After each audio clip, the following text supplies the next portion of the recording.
Halo semuanya, selamat datang di podcast saya hari ini. Nah, Ya. kita akan bahas tentang salah satu teman saya, seorang mahasiswa akuntansi yang jago coding. Apa Waduh. ini kaitannya antara akuntansi dan coding? Coding kan berkaitan dengan pembuatan aplikasi, Betul, kemudian betul. pemrograman bahasa komputer. Itu Mm-mm. apa hubungannya antara akuntansi? Kenapa Mas Algam itu belajar coding sebagai mahasiswa akuntansi? Langsung kita tanya langsung aja ya. Kenapa? Oke, iya, terima kasih banyak Mas Fatan ya. Ya. Nah, jadi awal mulanya ya. Nah, awal mulanya belajar coding itu dari semester 1. Semester satu. Tapi kenapa sebagai mahasiswa akuntansi kenapa harus Iya, harus iya. banget gitu belajar coding? Apa manfaatnya gitu? Oke. Jadi manfaatnya ya terkait dengan, jadi kita tidak hanya mempunyai satu skill. Mm-mm. Nah, itu kolaborasi skill. Mm.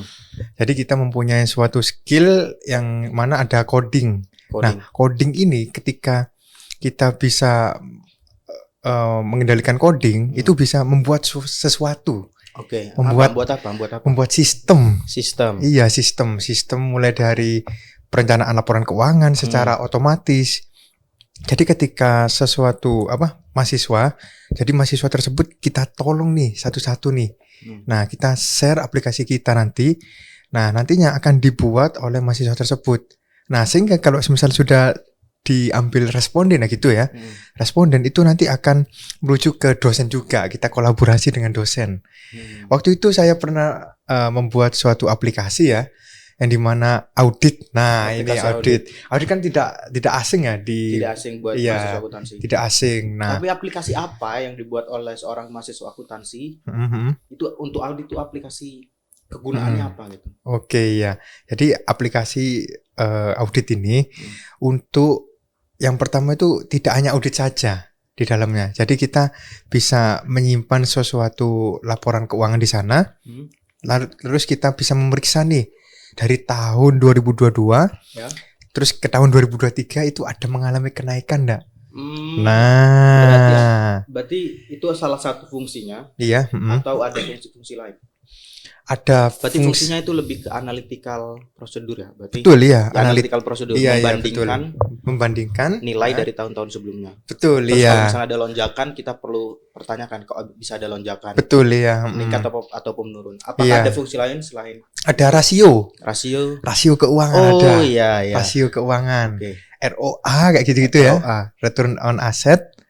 Lalu ROE gitu. Tapi kenapa? Ada yang menyuruh kah? Apakah ini adalah salah satu bagian dari kurikulum yang mewajibkan mahasiswanya harus bisa coding? Harus bisa coding gitu. Atau ini adalah inisiatif sendiri? Oke. Untuk bisa belajar coding. Iya. Itu Oke. apa? Itu merupakan inisiatif sendiri sih. Berarti inisiatif sendiri yang dimana ketika saya terjun ke mahasiswa akuntansi di UB, nah itu kok ada yang perlu ditambahkan nih. Nah, maksudnya perlu dibantu nih mahasiswa ketika memahami prosedur audit. Ketika kita masuk ke audit itu kan mesti kan kita belajar sebuah buku saja kan, buku. Dari buku kan banyak mahasiswa kan yang ngantuk gitu kan ya. Ngantuk atau enggak, aduh males baca buku gitu kan. Nah, kalau semisal dengan solusinya males tersebut, saya memberikan suatu inovasi yang dimana mahasiswa tersebut langsung praktik. Langsung praktik itu yang penting, poin penting. Mahasiswa itu harus praktik. Jadi kalau baca buku itu agak lupa-lupaan. Kalau kita jari kita main kan atau enggak, jari kita main kan itu kan otak kita kan berfungsi juga. Jadi belajar teori langsung diterapkan gitu. Iya, belajar teori juga, ada terapkannya juga. Nah, berhubung di universitas saya ya, itu belum ada sesuatu aplikasi kayak gitu. Nah, saya tonjolin tuh namanya tuh AIS ya, AIS. Nah, berarti ini inovasi sendiri. Inovasi sendiri, betul. Nggak ada yang nyuruh. Nggak ada yang nyuruh. Dan kemudian diajukan ke mahasiswa. Ya, ke mahasiswa dulu. Dipakai. Ya, responden dulu lah ya gitu ya. Terus akhirnya digunakan sebagai salah satu alat pembelajaran atau gimana? Nah, akhirnya sekarang itu lagi dipakai sama adik kelas. Oh, berarti Menarik lah. berarti dijadikan sebagai bahan pembelajaran. Bahan pembelajaran betul Oke, ya, berarti- terobosan lah gitu. Berarti ya inovatif ya. Inovasi Berarti- ya. Luar biasa banget nih mahasiswa. Berarti itu masih semester berapa itu berarti? Waktu itu semester 2. Semester 2 udah Semester bikin 2. sistem dan sistemnya diterapkan dan Mm-mm. sekarang sukses diterapkan. Berarti kan Sukses ya. ya. Tapi kenapa? Oke, itu kan adalah salah satu fungsi dari keahlian coding sebagai mahasiswa akuntansi adalah membuat software audit. Software audit Yang ya. mana tadi bisa melihat apa namanya analytical prosedur, kemudian rasio, kemudian ada lagi ya. Mungkin dari ini pembelajaran risk assessment kayak risk gitu-gitu. assessment. Iya, Dari kayak aplikasi itu gimana tuh maksudnya? maksudnya kayak ada poin-poin penting yang ada di dalam audit. Oh ya, Nah. misalnya ada kayak indikator apa? Betul ya, Terus biasanya kita mm-mm. kalau misalnya risk assessment ya, berarti Ya, ada risk assessment. indikator-indikatornya gitu Ada ya? indikatornya, ya itu sudah apa? Sudah lengkap. Sudah lengkap ya. Jadi dari buku saya translatekan ke aplikasi. Nah, itu yang disukai sama mahasiswa ternyata. Ternyata lebih enak di situ. Ternyata lebih enak itu. Oke, kalau itu untuk itu. mahasiswa. Untuk Nanti mahasiswa. kita bahas dulu di konteks mahasiswa, tapi nanti kedepannya kita bahas di konteks karir. Karir, betul Tapi ini betul mahasiswa betul. dulu nih. Mahasiswa ya. Selain aplikasi audit, Oke. itu apa lagi? Berarti ini aplikasinya sebagai bahan pembelajaran ya? Apakah bisa diterapkan oleh profesional aplikasi ini? Iya. Atau perlu penyesuaian lagi? Oke, kalau semisal diterapkan di profesional lah, maksudnya di bagian KAP gitu kan ya, itu sebenarnya bisa. Bisa. Nah, tapi kita harus izin dulu. Harus punya izin. Harus punya izin, tapi itu agak rumit sih kalau itu. Agak rumit ya. Mulai dari entah itu menggunakan SAK apa kan ada tuh SAK etap. Terus kalau semisal di KAP aslinya bisa sih, bisa tapi agak rumit. Agak rumit. Berarti cukup di pembelajaran dan itu udah sangat membantu. Maksudnya dari segi mahasiswa ketika mau magang ya, magang. Itu kan biar nggak lupa kan sudah diterapkan ya. Oh, saya kemarin sudah pernah pakai ini. Nah, itu bisa diterapkan loh ternyata di KAP. Nah, itu yang canggihnya sekali. Jadi tidak hanya di pembelajaran, mahasiswa kan banyak yang magang nih. Magang kalau akuntansi kan di KAP. Nah, itu bisa tuh ternyata menjadi bekal untuk ketika masuk di KAP atau enggak di kalau di perusahaan enggak ya, enggak ada kayak gitu. KAP hanya. Nah, kayak gitu. Selain itu apa aja? Selain ICE itu tadi ya, yang sudah pernah dibuat atau sebenarnya ada peluang untuk bisa dibuat sebagai bahan pembelajaran. Itu apa? Itu selain ICE ya. Nah, itu ada 5 aplikasi lagi ya. Oh, ini 5 yang udah dibuat. Udah dibuat semua. Oke, ya. banyak juga dan ICE itu menjadi salah satu yang. Iya, berarti 6 sama ICE. Oke, berarti apa aja tuh? Singkat aja. Yang kedua itu untuk laporan administrasi di bank sampah ya. Sebelumnya kan pakai kertas tuh. Nah, saya kaitkan dengan proses coding sama Excel. Jadi kolaborasi itu di sana. Yang ketiga itu untuk ini smart HPP, harga pokok penjualan. Nah, harga pokok penjualan kan kalau semisal diterapkan di UMKM kan bagus tuh. Mana sih kayak dari segi ketika kita membeli barang ya kan, kuantitas barang itu nanti harganya berapa kayak gitu kan ya. Itu udah kelihatan semua di sana. Oke, berarti kita tinggal input betul. Kita beli bahan baku berapa? Iya, terus betul. Nanti overheadnya berapa? ya ada. Itu bisa ya. Betul, iya bisa Dan nanti. Outcome dari aplikasi itu adalah kita bisa menemukan HPP per produk itu. Iya, betul. Nanti kita tahu juga nih apa kita dapat untung berapa dari setiap penjualan. Dari setiap penjualan ya. Sambil ini apa kita membuat PIA gitu ya. Berapa kan ada bahan-bahannya kan? Itu langsung cantumin aja di sana. Ada overheadnya pun juga bisa. Ada overheadnya di sana. Langsung otomatis seret gitu. Itu yang ketiga. Ini ada kaitannya sama akuntansi. Oke. Jadi yang tadi ya yang apa namanya smart HPP menurutku. Iya ya. Itu sangat berguna lah ya buat orang-orang yang mau memulai bisnis yang nggak bisa atau belum tahu cara menghitung HPP. Itu tinggal input aja ya. Tinggal input ya. Itu masuk ke ini loh, Mas Fatan ya. Masuk ke dalam proses bisnis, pelajaran bisnis, materi bisnis. Digunakan juga? Enggak, yang di bagian ini, di bagian apa? Proses pembelajaran. Nah, itu kan ada nih bisnis apa HPP gitu kan. Ya ada perhitungan itu, HPP. nanti bisa digunakan juga untuk adik kelas. Nanti, iya. Itu juga digunakan adik kelas. Nanti iya, masih nanti. dalam proses. Masih dalam proses, iya. Oke. Gitu ada lagi? Itu bagus, sangat bagus. Iyalah itu. Jadi ternyata itu manfaatnya. Nomor 4 itu, yang bagian nomor 4 itu untuk kafe ya, kafe. Itu sebenarnya untuk kafe itu ketika kita antri ya, itu nggak kaitan dengan akuntansi. Nah itu proses antri saja. Kayak gimana? Nah Mas Fatan pernah nggak kalau misal di kafe ya, itu kan pasti antri kan, kalau kafenya udah rame. Kalau rame. Contoh gacoan. Oke. Bukan ngantri lagi. Langsung ngantrinya itu apa? Ngantri panjang banget. Iya kayak ular itu kan ya. Nah itu kenapa itu?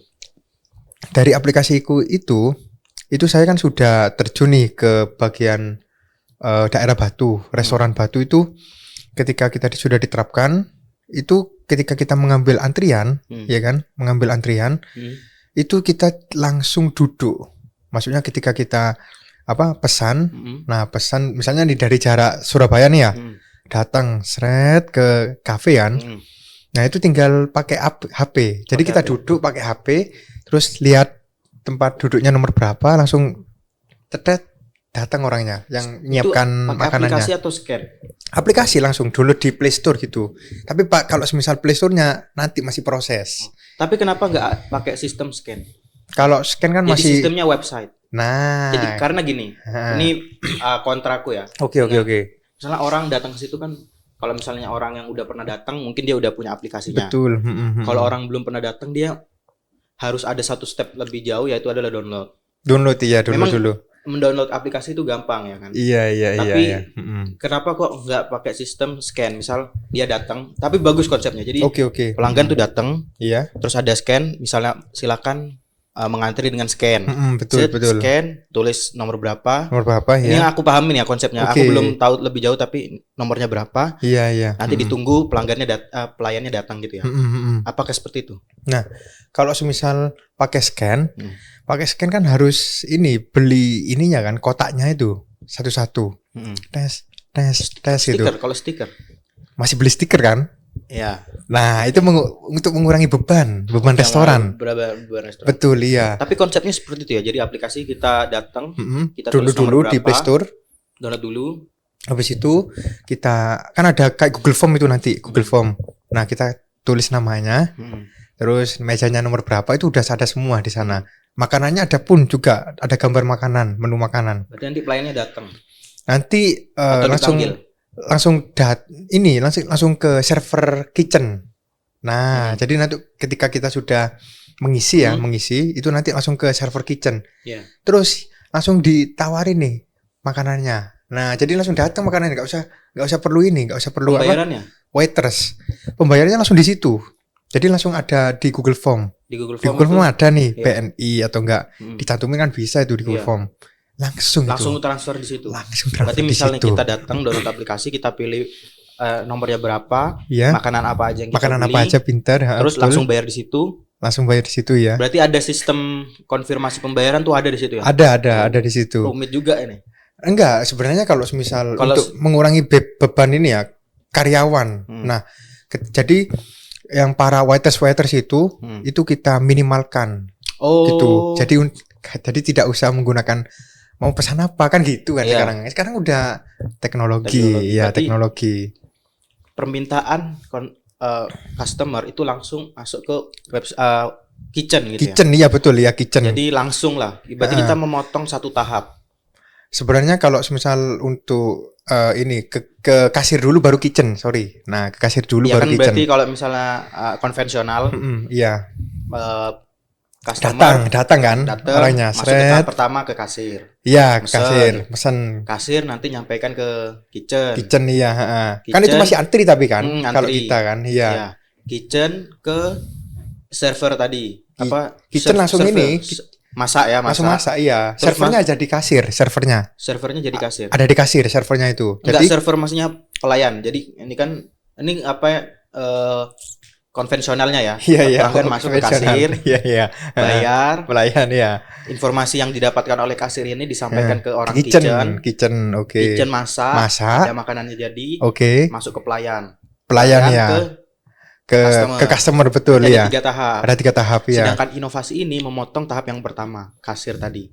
Maksudnya mempersingkat. Mempersingkat iya benar. Jadi langsung gini, ketika kita pesan itu langsung menuju ke kasir. Jadi tidak usah kayak ada orang yang nyatet ya, satu gitu kan ya. kayak kurang enak kita kan. Kalau misal nggak ada misalnya nggak ada waiters kan kayak lebih enak milih langsung anu. Kalau ditungguin kan kayak cepet-cepetan gitu kan ya. Nah itu juga untuk memuaskan pelanggan, juga untuk mengurangi beban karyawan yang ada di perusahaan itu atau enggak restoran. Nah, ini sistemnya kayak yang McDonald ya? Ada McDonald ya, betul. Gitu. Iya. Berarti kurang lebih seperti itu ya? Kan dia kan pakai layar tuh. Tapi tetap ngantri karena dia nggak duduk. Ya. Nah, betul. Jadi mereka cara itunya layarnya banyak. Iya, kan beli layar tuh, masih beli layar. Beli layar mahal juga. Ini nggak usah. Aplikasi saja. Terobosan itu. Konsepnya sama, cuma alternatif yang lebih murah gitu ya. Murah iya. Murah daripada beli layar banyak. Iya layar dicantumin satu. Terus satu layar itu puluhan juta itu ternyata itu. Ternyata itu ya. Iya, puluhan juta bukan itu. Bukan kayak TV biasa berarti ya. Bukan kayak TV biasa itu. Waduh. Oke, jadi sangat memotong kos. Nah, itu pencatatannya langsung seperti apa itu? Setiap transaksinya? Itu tetap kita harus menjurnal atau itu udah otomatis terjurnal? Atau hanya sebagai catatan transaksi aja nanti bagian accounting yang akhirnya menjurnal di akhir masa di akhir hari itu? Oh itu. Atau gimana? Ya. Untuk aplikasinya itu mungkin untuk tahap pengembangan ya. Pengembangan tapi untuk ke bagian accounting. Jadi itu kan untuk pelayanan aja kan, pelayanannya aja. Nah, kalau bagian accountingnya mungkin ada pengembangan lagi. Nah, pengembangan harus ada ini sih ya, harus ada rapat dulu sih, harus sama accounting di sana. Jadi itu untuk pelayanan saja. Jadi untuk terobosan terbaru gitu. Tapi project ini tuh project penelitian atau memang secara pribadi Mas Alga menawarkan? Nah, itu sebenarnya untuk ada lomba gitu ya. Misalnya untuk persiapan lomba, tapi waktu itu belum diikutkan lombanya. Kalau diikutkan mungkin tembus lah ya itu ya. Nah, itu masih belum diikutkan lomba, tapi untuk persiapan saja gitu. Jadi inisiatif kok. Saya waktu di warung atau enggak di restoran itu kok banyak yang ngantri gitu. Contohnya mie gacoan deh. Nah, mie gacoan kan banyak yang ngantri tuh ya, sampai ular-ular gitu. Atau enggak KFC kan padahal udah modern tuh ya. Bayangin loh, udah modern tapi masih aja ngantri panjang banget. Nah, itu kan mengurangi kepuasan pelanggan kalau sampai aduh, lama banget ini ya gitu kan ya. Tapi aku mencoba sedikit kontra nih tentang pendapat itu. Oke, boleh. Gimana kalau kan kita memang tujuannya adalah mengurangi antrian. Gimana kalau misalnya semua meja tuh udah penuh? Oke. Orang yang baru datang ngantrinya gimana? Orang yang bukankah itu ngantri juga ujung-ujungnya? Kalau yang udah penuh nggak bisa makan dong berarti. Berarti close harus ini maksudnya? Nggak menerima itu. Maksudnya bukan ini apa? Atau orang yang mau take away? Nah take away bisa itu. Kalau misal lagi ini ya lagi full ya. Misalnya si satu waiters gitu ya, Jadi aplikasinya itu hanya membutuhkan satu waiters sih itu. Biasanya kan kalau di restoran banyak waiters yang keliling-keliling gitu kan. Okay. Jadi untuk yang di depan aja. Nah, yang di depan buat maaf membantu. Di sini full. Nah, mungkin mau take away atau enggak ini take apa? Mau dibawa pulang ya, mau dibawa pulang. Nah, itu bisa. Kalau itu. Oh, oke. Jadi langsung itu aja ada menunya juga loh. Maksudnya ada fitur take away mau dibawa pulang atau makan di sini. Nah ada juga di aplikasinya. Okay. Jadi waduh canggih banget itu ya. Oke. Intinya adalah pertama mempersingkat. Iya mempersingkat antrian dan juga meng-cut down cost dari waiters yang seharusnya banyak gitu. Iya cuma betul. Satu. Oke menarik itu ya. Satu hal yang menarik. Nah ada lagi? Yang ke ini ya selanjutnya itu Mas Fatan tahu ini nggak teman-teman? Tahu di bagian Indomaret. Nah, Indomaretan itu kan ada ini kan alat scan. Itu saya ubah menjadi sebuah aplikasi juga. Aplikasi apa itu? Jadi nggak usah pakai beli scan titit gitu wes. Tapi langsung pakai ini HP. Jadi ketika di ini kan di scan barcode-nya itu langsung ada harganya sama ada nama ini nama kemasannya. Berarti, maksudnya ada beng-beng ya, beng-beng. Nah, bank itu di-scan kan barcode-nya. Nah, itu langsung ada harganya. Jadi langsung ada kelihatan harganya segini Bu gitu. Tapi itu bukan diterapkan di bagian Indomaret. Tapi di bagian toko kelontong. Pernah nggak menemukan? Oh, karena akan saingan. Iya. Selain itu juga toko kelontong kan mereka nggak menampilkan harga ya. Dan mereka memanfaatkan daya ingat. Nah, kasirnya. itu betul juga. Iya, itu. Semisal saja kasirnya ini misal izin, ada orang yang menggantikan. Betul. Dia nggak tahu harganya. Iya, Itu caranya seperti itu. Iya, terus yang kedua itu kan pakai buku kan masih kan? Kalau orang toko kelontong kan masih menggunakan konvensional kan, itu kan masih konvensional. Tapi itu sekaligus mencatat penjualan bisa. Penjualan bisa itu semua. Jadi scan terus langsung mencatat. Langsung mencatat iya. Terus setelah itu untuk bahan kulaan juga. Nah, bahan kulaan ketika ada toko di sana itu jadi ada kolaborasi juga nih toko kelontong A dan B. Jadi seorang owner toko kelontong ketika mau menginginkan saya kurang mau beli baju gitu kan ya. Itu langsung ke input di sana. Tapi harus daftar dulu. Daftar dulu di sebuah server ya. Servernya di sana itu kelontongnya itu. Nah, itu harus daftar dulu. Habis itu apa yang menyediakan di sana. Misalnya nih ada baju. Nah, kita langsung kolaborasi nih. Saya kurang baju, sana kurang apa? Misalnya sana kurang LPG gitu kan ya. Sana kolaborasi. Jadi akan bisa meningkatkan suatu daya saing dengan Indomaret sama supermarket. Ini yang diuntungkan kelontong.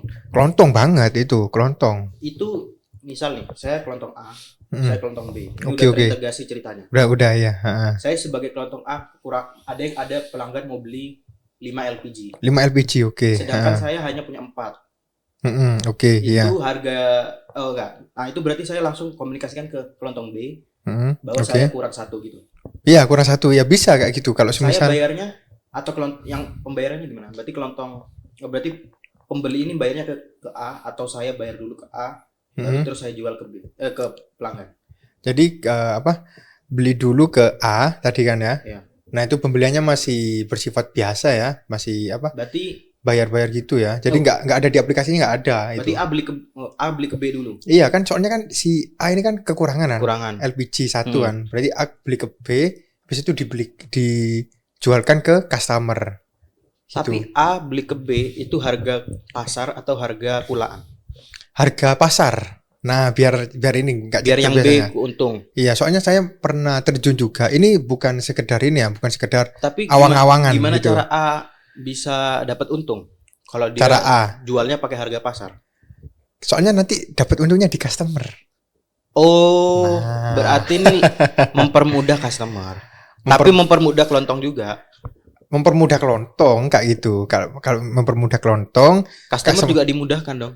Customer sebenarnya kalau semisal customer itu sebenarnya iya sedikit, tapi kan semisal mau beli ini kan LPG nggak ada, itu tinggal di sini ada gitu kan ya. Iya betul. Jadi membantu kebutuhannya. Kalau untuk masalah proses bisnisnya menang di bagian toko kelontongnya, ownernya. Oke, tapi sirkulasi transaksinya itu maksudnya bisnis modelnya itu seperti apa? Maksudnya dari kelontongnya bisa mendapatkan keuntungan dalam tanda kutip finansial itu dari mana? Kalau tadi kan keuntungannya lebih ke convenience ya, kemudahan. Tapi kalau keuntungan finansialnya dari mana? Dari customer tadi. Customer. Ya, jadi misal nih LPG dijual 12.000. Dijual ke customer 14.000. Itu kan sudah mendapatkan 2.000 keuntungan kan? Ya, untuk yang customer yang B. Yang B sama A. B sama A. Sorry, yang A. Yang A kan kurang LPG 1. Ya, kurang LPG 1. B punya, oke ya. A komunikasi ke B, saya minta 1 dong. Karena ada customer mau beli kurang 1. Itu dijual dengan harga normal. Berarti yang B ini nggak dapat untung. Nah, keuntungannya gitu. dari sini. Keuntungannya hanya A saja. Nah, itu siapa cepat, maksudnya siapa yang mau membutuhkan, dia untungnya pasti di customer. Jadi yang tapi sama kelontongnya nggak bisa. Cara A bisa mendapatkan LPG dari B itu perlu bayar nggak? Ya perlu. Dia bayar dengan harga. Yang B ini malah nggak dapat untung. Maksudnya harga pasar lah. Mungkin dapat untungnya 500 atau enggak Oh, berarti bukan harga pasar dong. Berarti harga kula. Harga pasar sama kula harga itu kan kalau semisal pasar misalnya nih B itu harga kulanya, yang A ini harga pasarnya gitu. Oh. Nah, jadi biar dapat untung gitu. Untungannya di situ ya. Kalau semisal harga ikut harga kulaan, nanti ini si customer apa? Loh, di sini kok sekian, di customer itu kok sekian. Nah, itu kan menjadi perdebatan antara toko kelontong. Oke, menarik di situ. Menarik ya di situ. Tapi ya. Itu sudah sampai tahap mana? Sudah tahap lomba, sudah. Sudah tahap dilombakan. Iya, sudah tahap lomba, sudah tahap kemarin waktu lomba Pilmapres juga sudah dikaitkan juga itu. Okay. Terus setelah itu nanti akan dikembangkan lagi nih. Iya, dikembangkan lagi. Oke. Tapi kalau misalnya ini kontrakku lagi, kayaknya itu lebih jos kalau kelontong ke tengkulak. Pokoknya kelontong ke grosir. Grosir, iya. Bukan kelontong bukan antar kelontong. Antar kelontong, iya. Tapi kelontong ke grosir, ya nggak? Grosir, iya. Betul juga sih. Nanti kalau misal untuk kelontong antar kelontong, aku jujur masih bingung gimana cara dapetin keuntungan uangnya itu bingung ya. Kalau misalnya kelontong ke grosir di mana-mana pasti jual lebih murah. Iya, betul ya. Problemnya kalau grosir harus beli banyak juga, tapi iya harus beli banyak, nggak bisa kalau ya? ngecer satu gitu. Kurang tahu, itu harus ada survei lagi. Ada, iya pasti ada survei itu nanti. Itu menarik lah untuk itu. Itunya. Yang lainnya? Yang satunya tadi baru 4 ya, baru 5. Udah 5 ya, berarti yang 6 tadi itu AIS tadi. Iya. Nah, itu ya. Kemudian gimana cara belajarnya? Cara belajarnya ya? Tadi kan itu kan ya dijelasin banyak aplikasinya dan manfaatnya sebagai mahasiswa tadi. Betul ada manfaat sebagai profesional. Profesional kan tadi KAP sudah. Enggak, maksudnya sebagai mahasiswa akuntansi yang punya keahlian itu, apakah keahlian itu akan dipandang lebih oleh misalnya perusahaan ketika kita apply kerja dan ditanya kan, kamu bisa akuntansi? Bisa dengan sertifikasinya. Iya. Kelebihanmu apa selain itu? Saya bisa coding, Pak. Bisa juga, iya.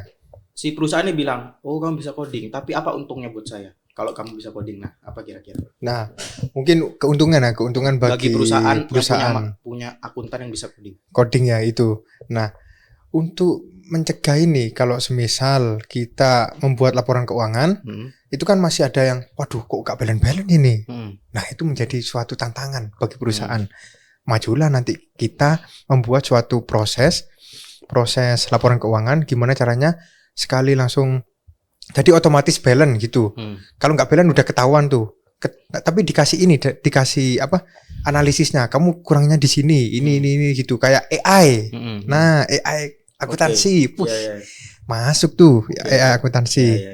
Nah, AI akuntansi nanti masuk ke bilang ke manajer, saya mempunyai aplikasi kayak gini, terbantulah di sana dalam proses penyusunan laporan keuangan. Oke, tapi bukan hanya berkaitan sama itu ya.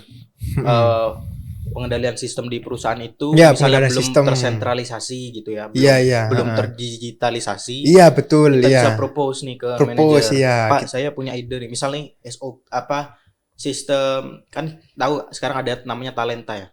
Talenta, buat apa itu? Buat kayaknya nggak tahu, kurang tahu lebih jauh tentang itu, tapi itu aplikasi untuk HRD untuk mendata payroll, absensi. Oh gitu, itu kan ada aplikasinya. Cuma nggak tahu itu mahal atau gimana. Barangkali pegawainya bisa buat sistem yang serupa dengan harga yang lebih murah kan? Bagus kan gitu ya. Itu absen ya, tentang absen. Absensi sama payroll, misal dia izin, setahu gitu ya, izin.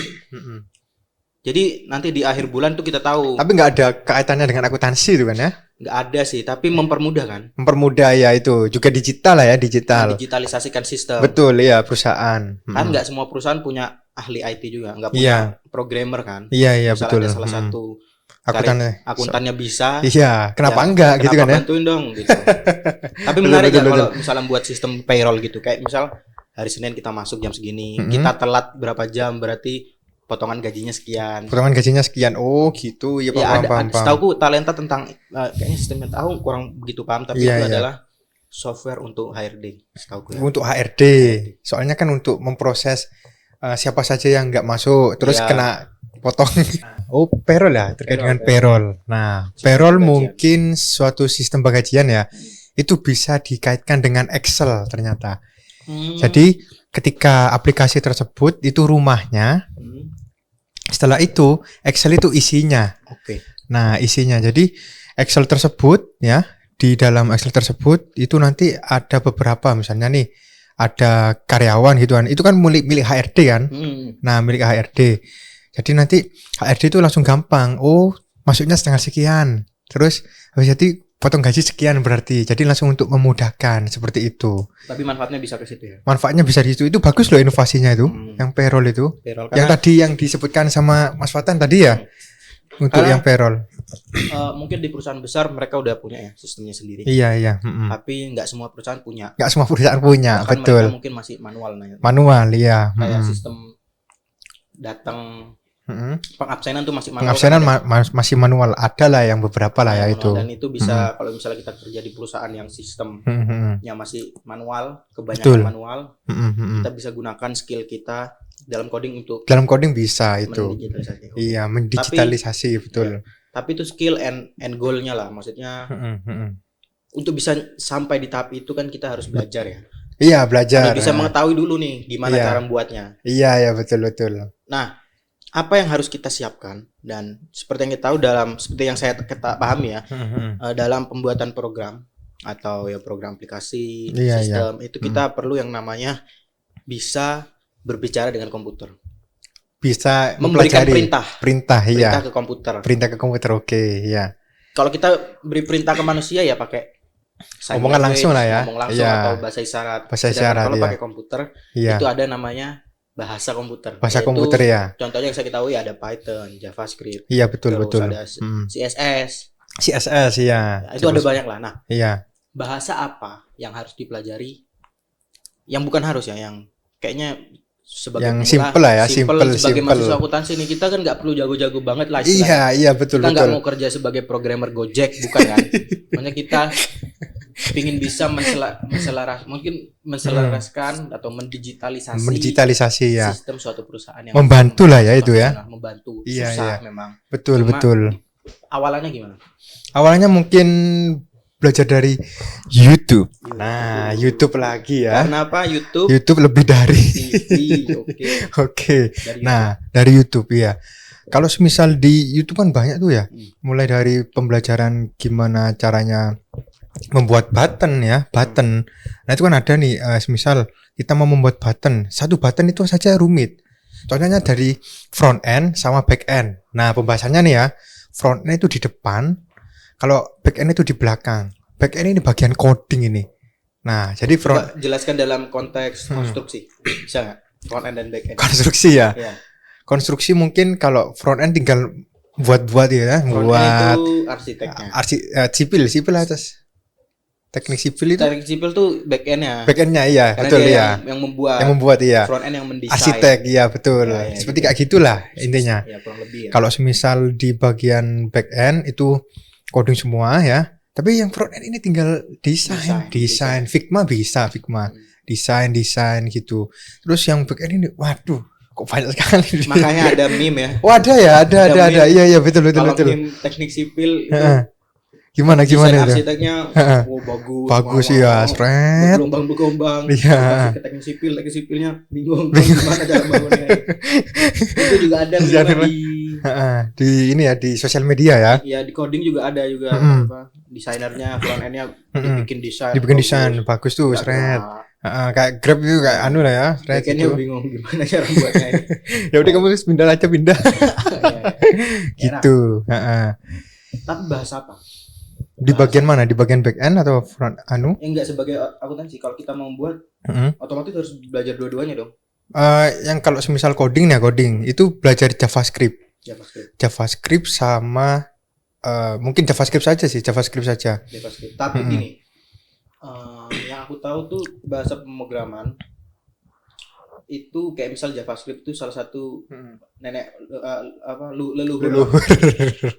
Artinya untuk bisa memerintah komputer untuk melakukan satu hal, itu kita memerlukan perintah yang lumayan banyak. Betul ya. Itu JavaScript. Yang aku tahu makin kesini makin modern, itu dipermudah. Ada versi simplified-nya. Simpelnya ya. Versi simpelnya. Iya. Istilahnya mungkin kalau dalam bahasa kita, misal bahasa Inggris, versi simpelnya itu ada bahasa Inggris yang disimpelkan tuh ada, aku nggak tahu, lupa namanya. Jadi bahasa Inggris dengan grammar yang lebih simpel. Lebih simpel ya. Itu ada. Sama kayak si coding tadi ya. Sama si coding itu. Iya, si coding. Berarti JavaScript disimpelkan gitu ya. Itu ada namanya. Itu konstruk. Nah, konstruk CON itu kayak konstruk gitu ya. Itu gimana? Maksudnya sesimpel apa? Misal contoh satu perintah. Oke, kalau semisal ketika kita membuat satu button ya, button tombol play gitu ya. Play atau home gitu kan, home. Nah, itu kalau semisal di JavaScript ngoding banyak itu sekitar 6 paragraf, 6 baris. Iya, 6 line. Tapi kalau JavaScript kalau semisal konstruk itu hanya 2 line, bayangin 2 versus 6. Jadi sangat mudah. 300% lebih mudah. Iya betul. Jadi teman-teman akuntansi nih ya mau belajar coding gitu ya. Belajarnya dari situ aja. Belajarnya dari konstruk. JavaScript perlu nggak? Kalau kita hanya belajar konstruk gimana? Kalau konstruk itu belajar konstruk bisa sih membuat aplikasi. Nah, ada lagi yang simpelnya lagi. Apa itu? Meet App Inventor namanya. Kenapa lebih simpel? Karena ketika publish itu tidak usah menggunakan bantuan.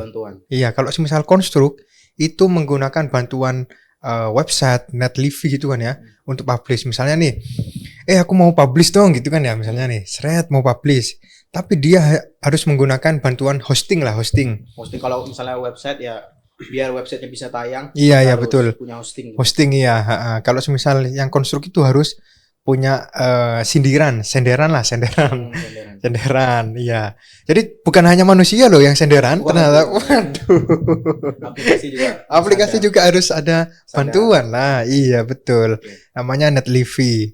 Nah, kalau Pak Meet App itu langsung publish, langsung muncul dia, langsung bisa digunakan gitu ya, digunakan di Android, digunakan di iPhone gitu bisa. Jadi mungkin itu kalau semisal untuk yang mau belajar coding ya, di konstruk. Misal kita perlukah belajar leluhurnya? Misalnya aku belajar konstruk. Iya, bisa nih udah jago. Aku perlu nggak belajar Java juga? Kalau semisal di bagian perusahaan ya, itu kalau semisal perusahaannya itu punya IT, satu aja IT. Nah kalau semisal pakai coding itu ya harus belajar JavaScript. Tapi kalau semisal belum punya IT ya, atau enggak IT-nya nggak sampai ngoding banyak gitu, maksudnya cuma ngakses print-nya rusak gitu. Wifi-nya rusak gitu kan, ada kan ya IT kan. Nah itu kita bisa negosiasi ke manajer. Nah, sehingga ketika kita negosiasi manajer, kita bisa menguasai medan. Maksudnya kita bisa menjadi sebuah nilai plus bagi seorang manajer. Nah, itu bisa ditargetkan dengan mahasiswa. Maksudnya ketika mahasiswa tersebut semester 4 ya, atau enggak semester 5, itu bisa loh ternyata belajar coding, atau enggak semester 3 deh. Untuk nyicil ya. Nyicil ke perusahaan. Tapi berapa lama? Belajar coding ya. Sampai di tahap cukup bagus ya, maksudnya cukup paham bisa membuat aplikasi. Itu di 2 bulan kena sih, 2 bulan. 1 bulan lah paling, 1 bulan. Kalau konstruk nggak sampai. Kalau konstruk mungkin 2 minggu kena lah, 2 minggu. 2 minggu loh ternyata. Tapi sehari berapa jam itu belajarnya?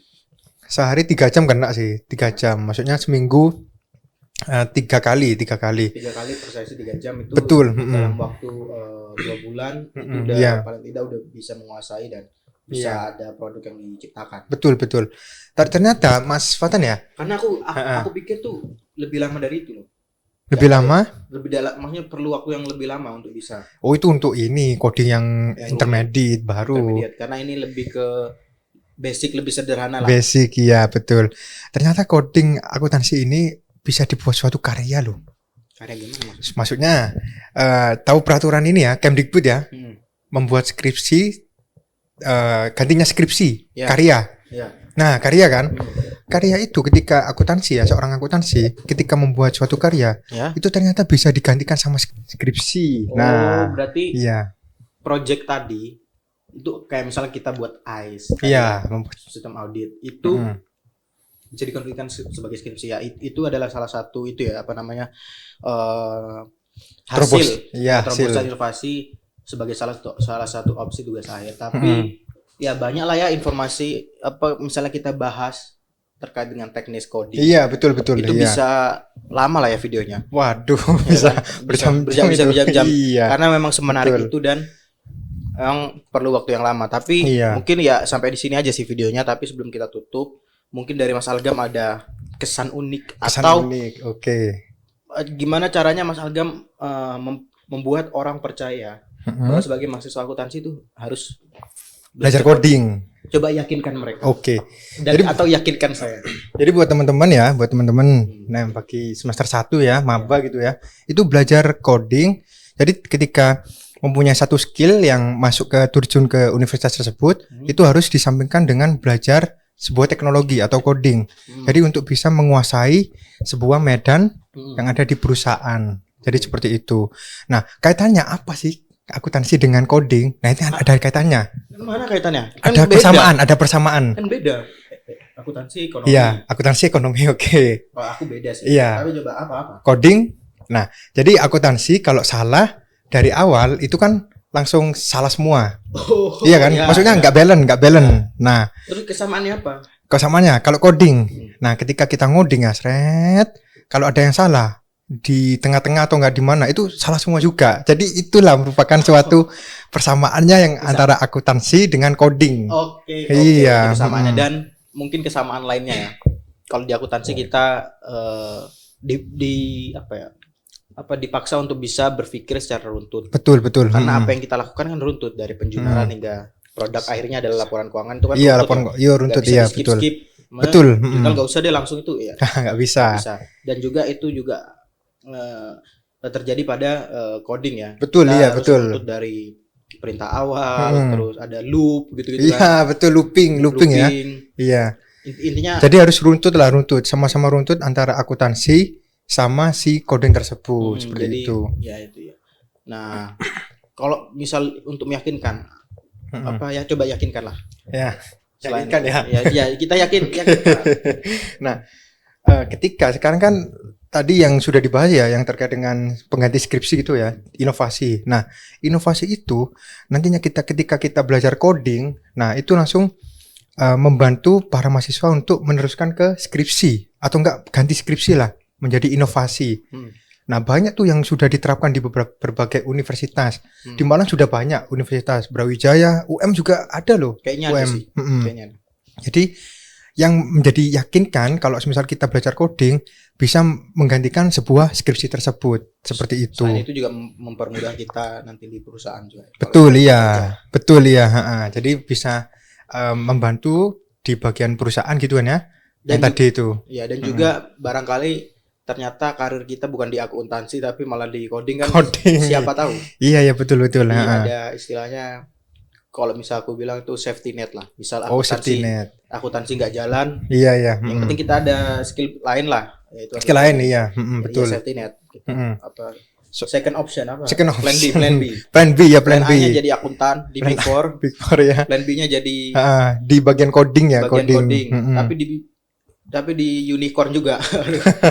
Jadi tapi bisa loh di bagian Big Four kalau semisal ada bagian IT, setahu ada iya IT kalau itu kan IT audit. IT audit ya betul. Kan ada tuh.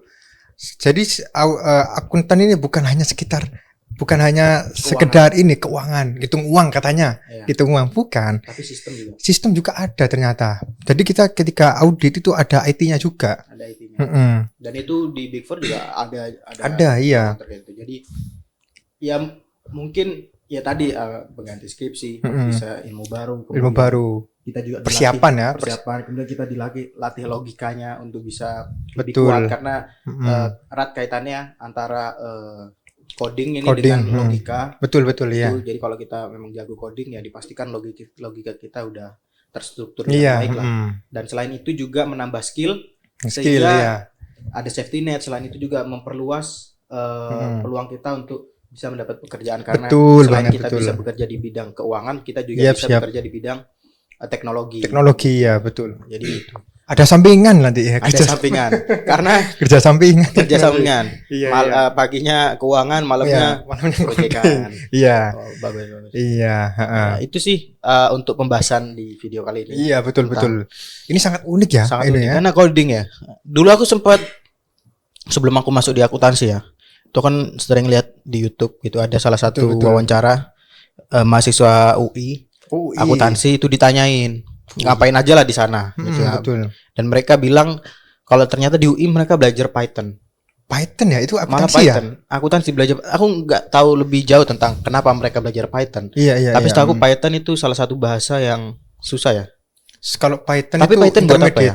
Itu untuk sistem. Setahu aku itu pengolahan data, lebih ke kayak statistik. Iya betul. Tapi bisa dibuat program juga bisa nggak sih itu? Bisa kalau misal di Python, tapi khususnya untuk statistik aja sih, untuk kayak data analitis. Data analitis misalnya nih sebuah data. Nah itu ketika kita mau menyelesaikan data tersebut itu pakai Python bisa. Kayak SPSS. Jadi semacam ya benar. Atau lebih susah Python. Dan broad ya, bisa luas, bisa ngapain aja di situ. Iya, kalau SPSS kan langsung ketika kita masukkan data Excel langsung diolah kan, olah SPSS. Kalau Python kan kita membuat sistemnya. Kita malah buat SPSS-nya. Iya, gitu ya? Iya, betul. Okay. Nah, menarik. Mungkin itu sih kalau terkait dengan akuntansi dan coding. Jadi semoga teman-teman juga bisa menarik benang merahnya antara kemampuan skill programming, coding dengan kemampuan akuntansi. Ya, semoga video ini bermanfaat. Terima kasih Mas Algam. Oke, terima kasih banyak Mas Watan ya. Sampai jumpa. Sampai jumpa guys. See you.